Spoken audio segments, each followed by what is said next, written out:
Hey, welcome to TV Show Recap and Makeup Tuesday. I'm Rachel Lee. Every Tuesday and Thursday, I am here doing my makeup while talking about a new TV series.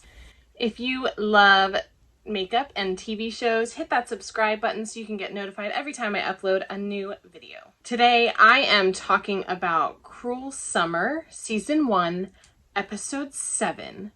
Now today I thought I was going to try something a little different, see how you liked it, and you can let me know if you prefer this over what I have been doing. Today I'm going to just sit here and do my makeup while watching the TV show and react to it on camera for you. So just let me know if you like this, if you prefer the other way that I do it. So stick around and you can see my reaction to episode 7. This episode is called Happy Birthday, Kate Wallace. Right, so hopefully we find out who Annabelle is in this episode. Happy birthday, Kate Wallace. The first line of this episode is Happy Birthday, Kate Wallace.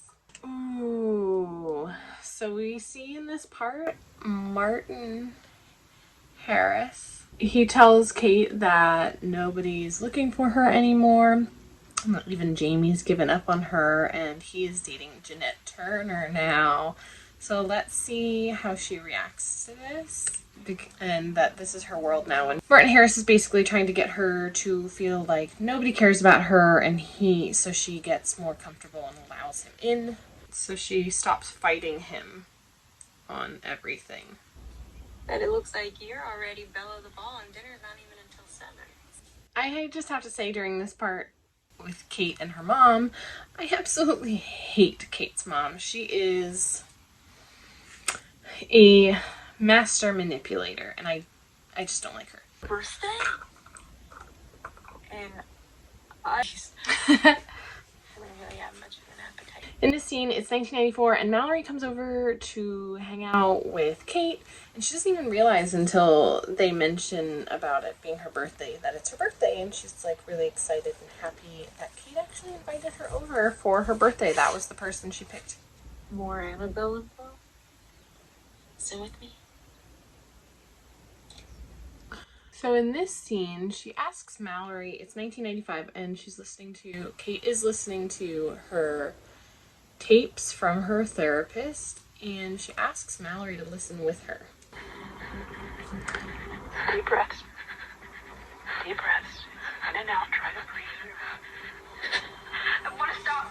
So that scene was a little chilling, with Kate having to relive that. She says she doesn't know who Annabelle is in her tapes, but she starts having like a panic attack. So she obviously did not have a good experience with who Annabelle was while she was with Martin Harris. I really love Mallory's character. I didn't at first, because she was kind of pushy when she was friends with Jeannette in 1993, but with everything going on with Kate, I absolutely love the way she treats her and like tries to help her with everything. Her character is a good friend to Kate. I'm sorry, what is happening right now? You also have other friends, including Jeannette. I've always been friends with Jeannette. Okay, but you and Kate Wallace? Mallory, that's like pure Twilight Zone. So it's interesting to see that scene with Travis, because Travis had no idea that Mallory was hanging out with Kate Wallace yet. And she was saying, you know, you have other friends like Jeannette still. And he's like, well, I've always been friends with Jeannette. But you and Kate Wallace? That's odd. I would really like to know what exactly happened between Jeannette and Mallory. The exact reason they stopped hanging out. Why isn't she running faster? Because she's running in heels. No, she's... Run faster. He's gaining on you. He's gaining on you. Go, run! He's gonna get you. Run! Well, that scene was terrifying. Watching Kate hang out with her stepsister and Mallory, and the woman was trying to run away, and she starts having a panic attack and remembering and yelling at the TV for the girl to run faster, to get out of there, he's gaining on you. And she's really freaking out, and the girls didn't know what to do with her. That was just a terrifying situation to see her going through that and remembering what was happening to her while she was stuck at the house with Martin Harris. It's a chance for you to... Can you please leave me alone so you don't make my birthday suck as much as it did last year? Well, that was hurtful. Kate, Rod, turn on the news. Kate Wallace was not the first minor Martin Harris had his eye on. So in that scene, it was nice to see Kate's stepdad say that she's always been his daughter and he should have fought for her during her last birthday.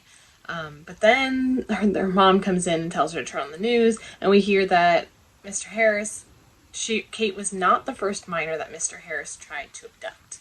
What makes you think that? Well, Martin told me about the other girl from Widow Falls. The other girl he abused? No, it was nothing like that. He just helped her after class. Kate, No, he... Okay, was so just I guess Martin And Harris this other girl. abused the other girl, and he told Kate that all he did was help the girl after school. And we're seeing in this scene in 1994, after her watching the news, that Kate's actually trying to like argue for him and say what he did to her was not the same as what he did to me.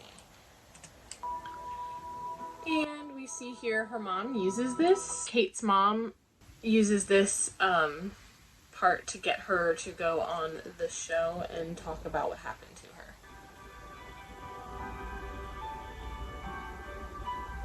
I honestly don't know how I'd still be standing without you, Mel.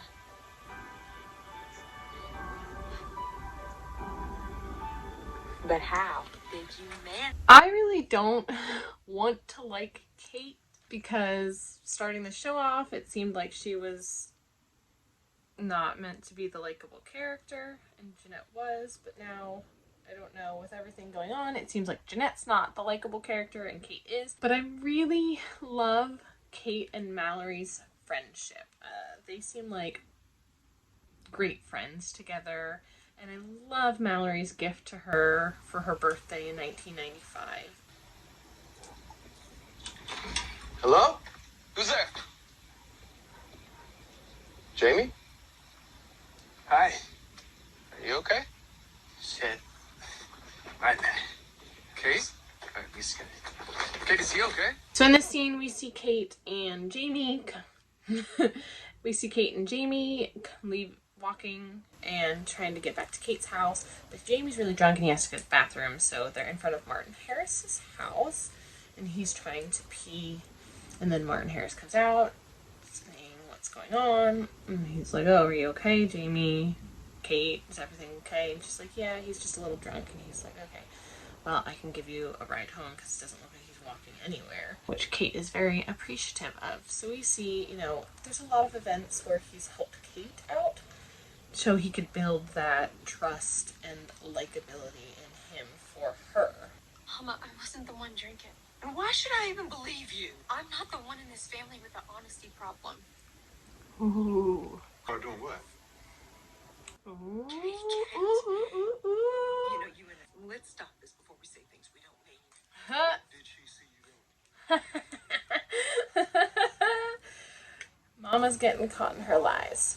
I'm so sorry. I saw Mom kissing Scott Jones. So Kate finally brought up to her mom and in front of her dad that she saw her mom with Scott the night of the garden party, which of course her mom denied. So we'll see how that plays out. But now we're seeing a scene where Martin Harris is watching the TV and he is thinking of all the times he's seen Kate and how sad she was. I'm interested to see this side of things. We don't normally get to see from his point of view. You have an affair. You lie to me about it. And we fight tooth and nail to survive it. Lower your voice or you'll open the whole thing again. Ever so much is implied that I'm not our daughter's father just because blood doesn't relate us ever again. Baby, we will not survive that. Ooh, So here in 1994, it looks like, we're seeing Kate's mom and dad sitting on the sofa talking about how Kate finally agreed to go on the show, but her mom is a little upset that she didn't agree for her, she agreed for him.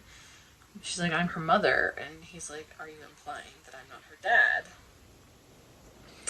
Basically, Somebody start talking to me. She was accusing you of having an affair only a few weeks back, so don't get on your high horse. Kate, is that true? See? Her imagination is just really running wild. I did misunderstand something. I'm so sorry. Your father and I are going to discuss your punishment for these baseless accusations. No, Daddy, please listen to me. I've been keeping this secret in all summer and I can't anymore. Kate, stop running your mouth. I hardly recognize you anymore. You were being such a little brat. And you're being a bitch. My daughter is lying and calling me names, and I will discipline her as I see fit. ooh, I guess this is where it all started in 1993 when her mom says, my daughter, and this is where Kate turns to Rod and he does nothing, which is really upsetting. And that's why he wants everyone to think of him as her actual dad, I guess, because he didn't act like it there, and that really upset Kate. He should have defended her and acted like an actual dad there. I mean, oh, it's broken. It's just jammed. Holy shit. I know. I'm a genius. No, I have to violate my own rule for your birthday. I just found something very unpleasant.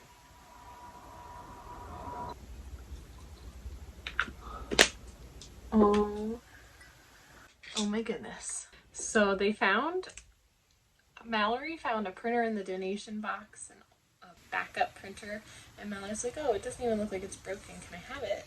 It looks like it's just jammed. And she's like, oh yeah, of course.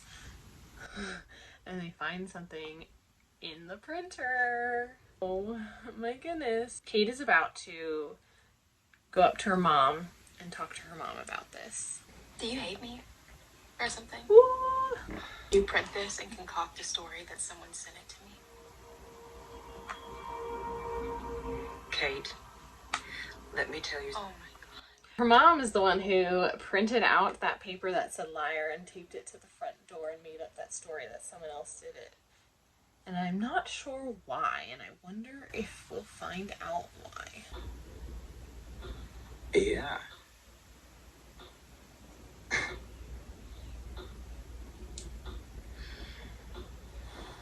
These are, like, I think the softest sheets I've ever experienced. So we see Jeannette's brother and Kate's stepsister together at her dorm.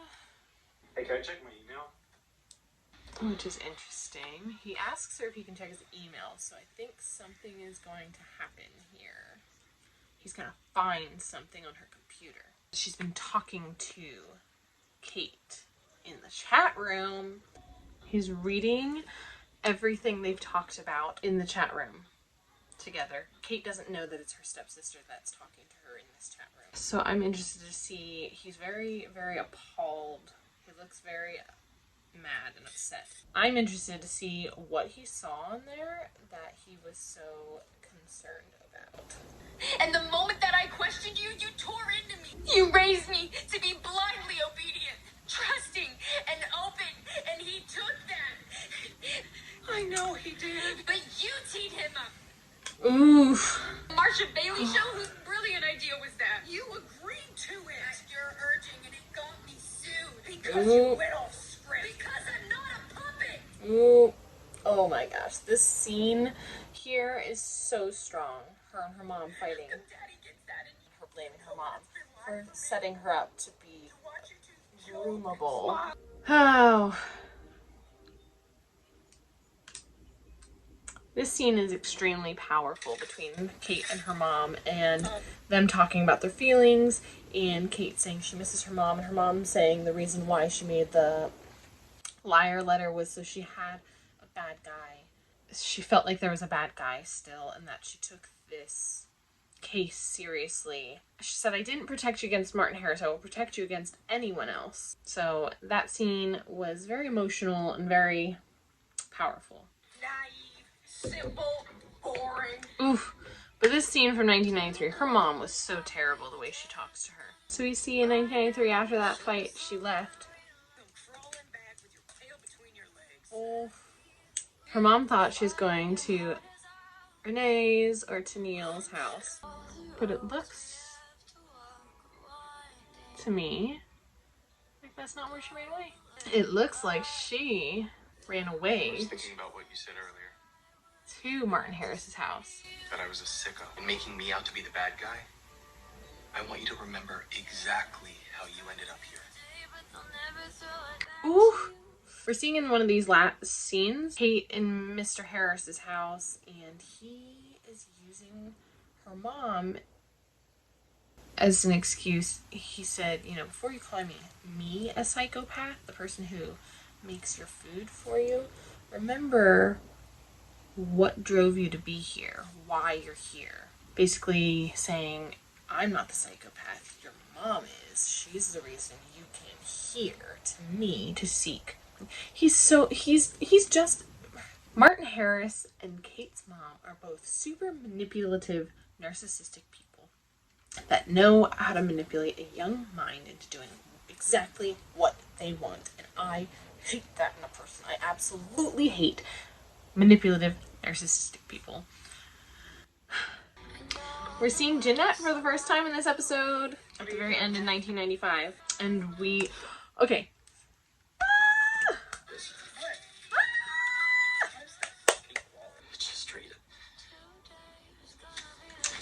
So Jeanette's brother comes here in this end scene and brings the printed out chat between Kate Wallace and her sister in the chat room. I am so excited to be able to read that. This very last scene, we've got 1 minute and 41 seconds left, and we see Kate at Mr. Harris's door ringing the doorbell with her bag. I don't want to stay there. I can't go to jail. So Kate goes there and says she's going there because she doesn't want her mom to find her and that she's scared. And he tells her to come inside. Kate went to Martin Harris's willingly. And that is what the chat says. It's everything. It says that Kate Wallace went to Martin Harris's house willingly. And Jeannette finishes the episode saying, that changes everything. So this was an exciting change of events for this episode.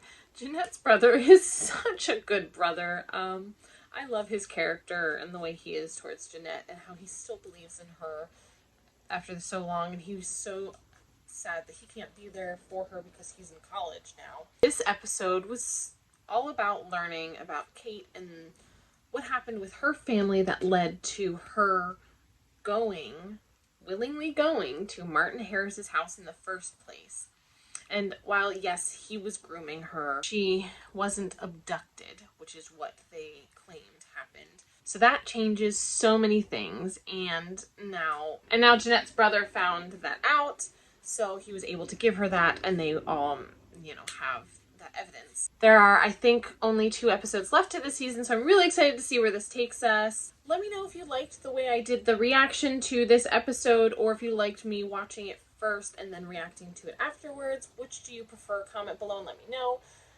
I always thought Jeannette was telling the truth. I don't know if she is yet, but this proves that Kate herself has not been telling the truth the whole time and wasn't abducted. We did not find out who or what Annabelle is in this episode, so maybe we'll find out in next episode. I'm not sure, but I'm really excited to see how these next couple of episodes play out. So I will be back on Thursday with episode 8. So don't forget to hit that subscribe button so you can get notified when I upload a new video. Thank you so much for watching. I hope you have a wonderful day.